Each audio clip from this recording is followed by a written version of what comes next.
Wonosobo tidak hanya terkenal karena keindahan alamnya saja, tetapi terdapat warisan budaya yang masih lestari.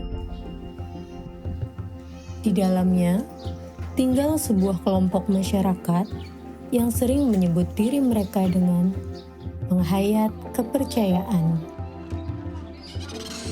Sarno Kusnandar merupakan ketua dari penghayat kepercayaan Tunggul Sabdojati dan Aboge.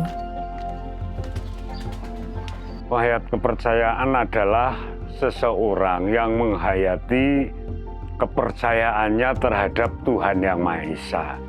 Dan Aboge hanya semata-mata kalender Aboge, yaitu kalender Jawa yang gubahan Sultan Agung. Ketika zaman Sultan Agung memegang kekuasaan di Mataram.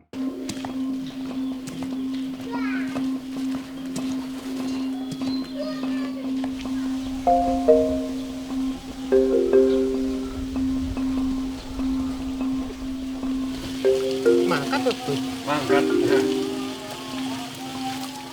Kehidupan penghayat kepercayaan sehari-hari ya seperti biasa. Jadi ada yang bercocok tanam, bertani, ada yang berdagang.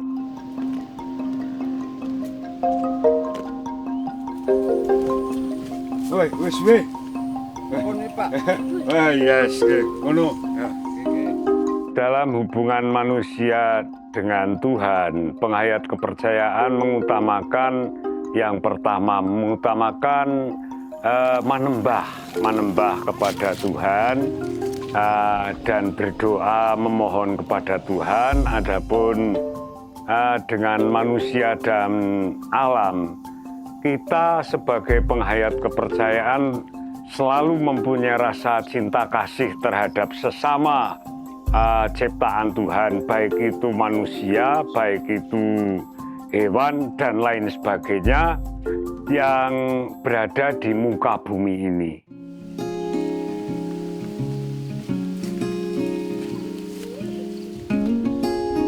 Bagi masyarakat Aboge, kepercayaan bukan sekedar identitas.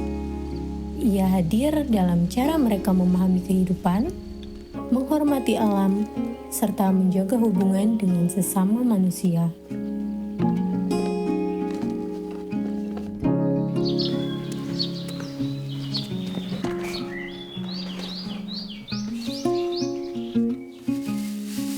Sebagai penghayat kepercayaan, mereka selalu mengamalkan ajaran dari para leluhur, seperti menghangatkan tangan dan kaki di perapian, yang dipercaya berguna untuk menghilangkan aura negatif dan virus yang dibawa dari luar rumah.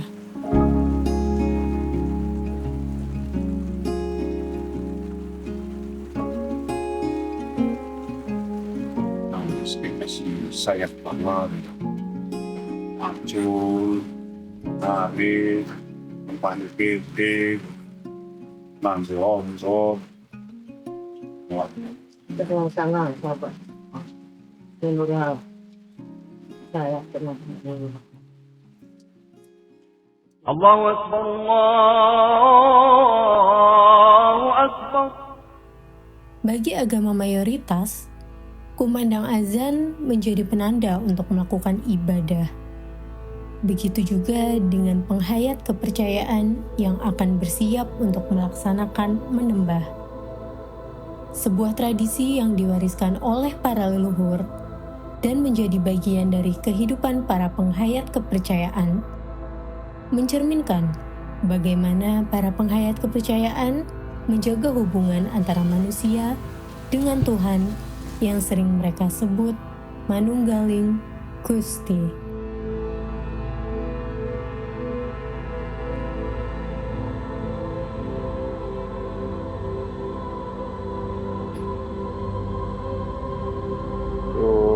Wilayah Jati, wong Purwaning Sido hamatek sawiji-wiji dening ngaji. ingsun makarti pakartining sarikusaning pangeran. Sifatku Muhammad pakartiku lakuning iman.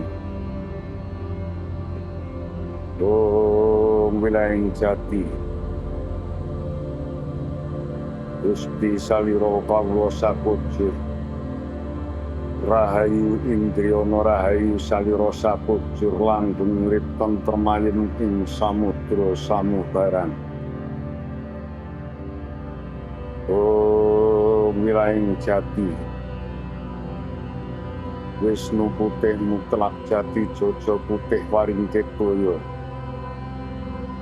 Ingsun kang netepaken sarining sarwa hanggawa busana panetep panata gama. Tekane sapa nurulah tumuju marang kodratullah. Yahu Allah ya ingsun.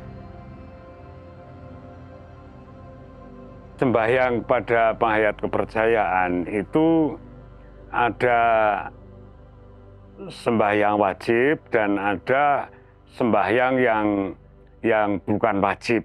Jadi sembahyang wajib atau manembah ini dilaksanakan pada jam 7 malam dan manembah kepada Tuhan itu biasanya dilakukan pada waktu jam ganjil.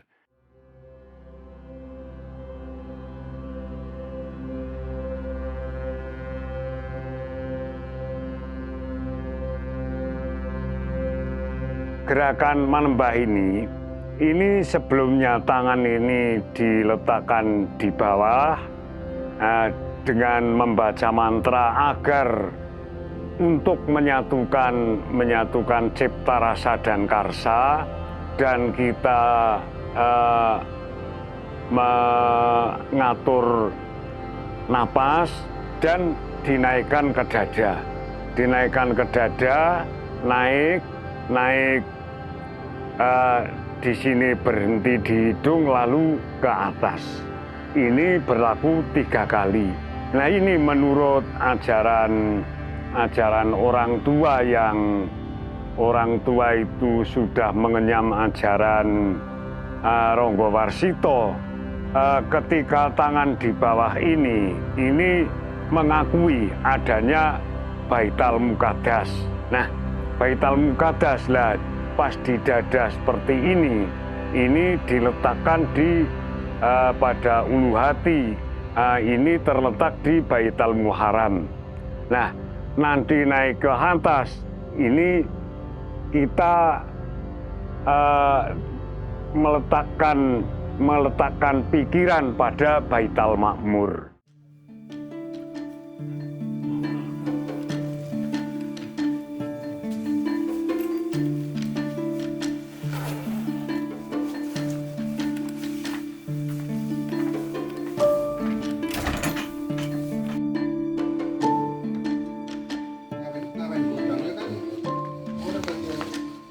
Apa mantap Roda apa itu? Roda nih Pak.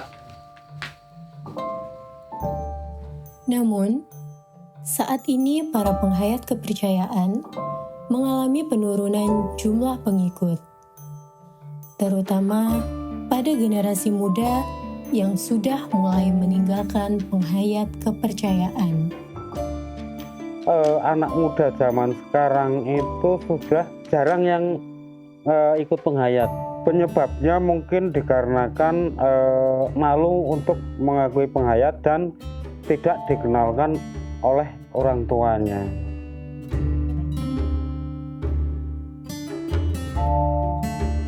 Harapan saya itu antar umat beragama dan penghayat saling toleransi, saling menghormati, khususnya di sini, terus pada umumnya ya tingkat atas.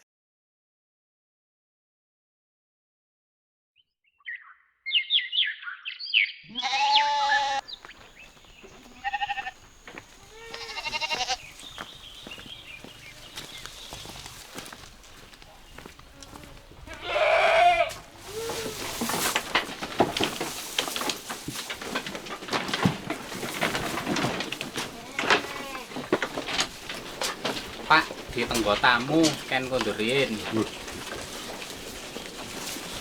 Benar. Abun. Anak perlu apa? Pisan silaturahmi. Di dalam masyarakat Dusun Binangun khususnya dan masyarakat di sekitarnya ini menerima keadaan penghayat kepercayaan bahwa dalam kehidupan kita sehari-hari berbaur dengan masyarakat, kita tidak membawa agama dan tidak membawa kepercayaan. Jadi kita hanya di masyarakat hanya kita serawung kita berbaur, tidak mengutamakan salah satu agama atau kepercayaan. Dalam kehidupan bermasyarakat, para penghayat kepercayaan mampu hidup berdampingan dengan masyarakat yang berbeda keyakinan. Wiwit rumi niku katosipun asing-asing kemawon lajeng sak menika niku sampun ngedon trimo sami derek niku sami napa keguyuban kerukunan saking niku antar warga niku kula saling menjaga kerukunan niku boten pengaruh menapa-napa atosipun niku saling hormat menghormati. Sampune kula nyuwun pamit, Mbah. Semawon dari akan kula nggih arep medhok putune. Dalam dunia pendidikan, seringkali anak-anak dari keluarga penghayat kepercayaan di Wonosobo belum mendapatkan hak dalam pendidikan keagamaan.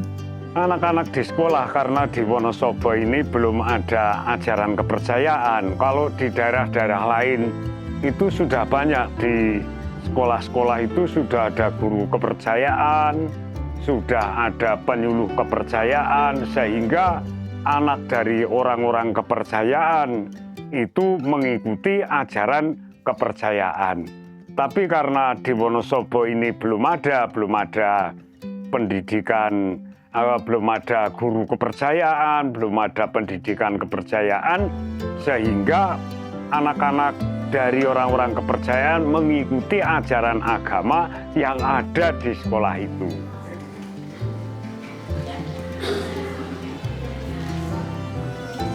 Di sini kan semua mayoritas beragama Islam, tetapi ada kepercayaan seperti APOG di Minangun dan juga LDII di Limbangan.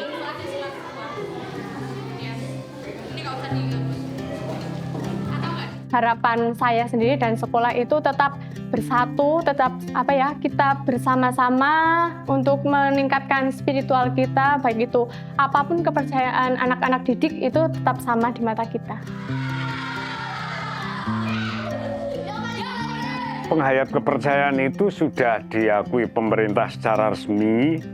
Ini berdasarkan dulu itu berdasarkan Undang-Undang Nomor 23 tahun 2006. Nah, dengan aturan pemerintah Nomor 37 tahun 2007. Nah, sekarang sudah ada undang-undang lagi yang baru, itu Undang-Undang Nomor 97 kayaknya. Itu saya kurang paham betul, dan penghayat kepercayaan sekarang sudah diakui setara dengan agama-agama yang ada di Indonesia. Penghayat kepercayaan berarti kita membicarakan tentang aliran kepercayaan ya. Kalau membicarakan tentang aliran kepercayaan, maka aturan tertinggi kita ada di Undang-Undang Dasar 1945. Di situ diatur dalam pasal 29, kemudian pasal 28, di mana negara melindungi setiap warga negara punya hak dan wajib dilindungi karena itu masuk ke dalam non-derogable right atau hak yang tidak bisa dikurangi. Apa? Kebebasan untuk beragama. Pada akhirnya, undang-undang hanya sekedar aturan tertulis. Dalam kenyataannya, polemik tentang ketidaksetaraan masih terus mengakar dalam kehidupan masyarakat. Harapan saya lebih baik. Jadi, yang pertama nanti banyak yang mengikuti penghayat kepercayaan ini lebih banyak dari kalangan tua dan muda, dan yang muda ini nantinya bisa tertarik dengan penghayat kepercayaan, dan nantinya jumlah anggota kepercayaan daripada sekarang ini nanti bisa berkembang, bisa bertambah. Dan menurut harapan saya, penghayat kepercayaan ini harus benar-benar penghayat kepercayaan. Jadi percaya kepada Tuhan Yang Maha Kuasa dibuktikan dengan tingkah laku yang baik, yang tidak merugikan orang lain, tidak merugikan negara, syukur-syukur dapat menguntungkan orang lain dan menguntungkan negara. Bagi penghayat kepercayaan, keyakinan bukan sekedar identitas yang tertulis dalam dokumen, melainkan nilai yang hidup dalam setiap tindakan, doa, dan hubungan dengan alam semesta. Pada akhirnya, memahami perbedaan adalah langkah awal untuk membangun ruang hidup yang lebih inklusif, di mana setiap keyakinan dapat tumbuh dengan saling menghormati.